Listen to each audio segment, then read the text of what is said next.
The cell cycle is a sequence of events that occurs from the production of a eukaryotic cell to the time the cell itself reproduces.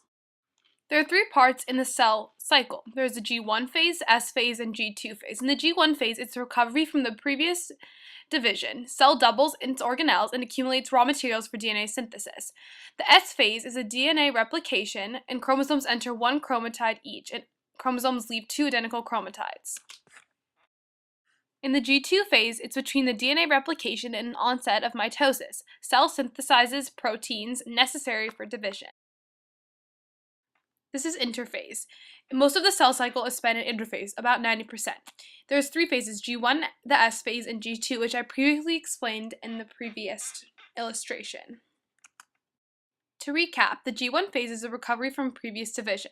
The cells double in its organelles and accumulates raw materials for DNA synthesis. In the S phase is a DNA replication or synthesis. The chromosomes enter one chromatide each, and the chromosomes leave two identical chromatides each. In the G2 phase, it's between DNA replication and onset of mitosis.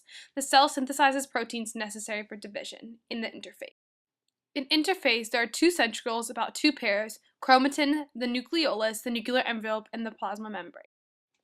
This is a mitotic phase, or the M phase. This includes mitosis, or karyokinesis, and cytokinesis.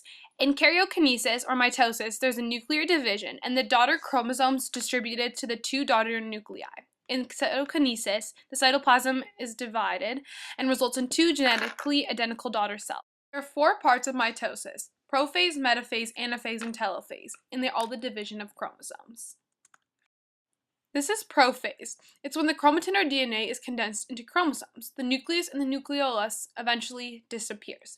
The two pairs of centrioles also migrate to the pole of the cell and release spindle fibers that radiate throughout the cell and attach to the centromere of each chromosome. In a prophase, you have the pair of centrioles and the aster. The orange things are the spindles, and the blue things are the centrioles. There's a chromosome, which are located inside the nucleus, are the green things, and the connecting the chromosomes are the centromeres. This is metaphase. Metaphase is when each chromosome lines up at the equator of the cell, or the metaphase plate. Those are what the green things are showing. The blue things are also the spindles. And in this case, the chromosomes are just going to line up in the center of the cell, and this is basically what happens in the metaphase. This is anaphase. Anaphase is when the chromatids of each chromosome split and are pulled apart to opposite sides of the cell. So in this case, this metaphase plate is splitting. So in this case, also the chromosomes are splitting, and therefore they're going to create daughter chromosomes, which are basically the result of the anaphase. This is telophase. Telophase is when the chromosomes become less coiled and return to the less tightly coiled chromatin. So chromosomes turn to chromatin. The nucleus and the nucleolus again reappear in each new cell.